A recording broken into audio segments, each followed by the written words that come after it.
අද දැනුමට යන අලුතෙන් කියලා දෙන්න. ඉතින් සුසි රෝල් අපේ මැෂින් එක ඒක දැන් මම ගලවලා තියෙන්නේ. ඒක මම දැන් ඔයගොල්ලන්ට සවි කරන හැටි පෙන්නන්නම්. එකින් එක ඉස්සෙල්ලාම දාගත්තා. ඊපස්සේ මේ රෝලින් එක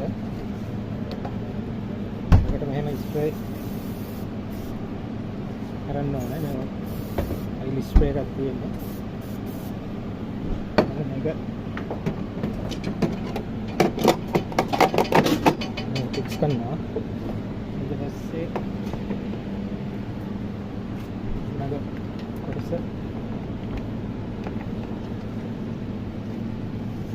මේ ෆික්ස් කරනවා. ඊට මේකේ තියෙනවා A B කියලා. ඒ කියන එක ඉස්සෙල්ලා මම දා ගන්නවා. ඊළඟට B එක. ඊට පස්සේ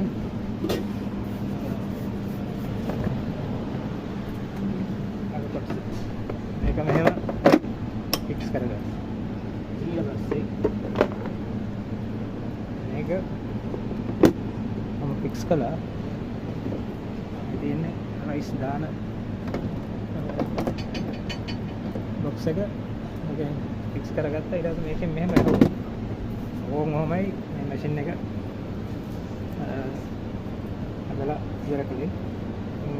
මේක තමයි මේ සුෂි රෝල් ගහන මැෂින් එක. එහෙනම් ඔක ගැන තමයි අද ඔයගොල්ලන්ට කියලා දුන්නේ. එහෙනම් ගොඩක් ස්තුතියි. ඔයත් වීඩියෝ එකකින් අපි හම්බෙමු. Thank you.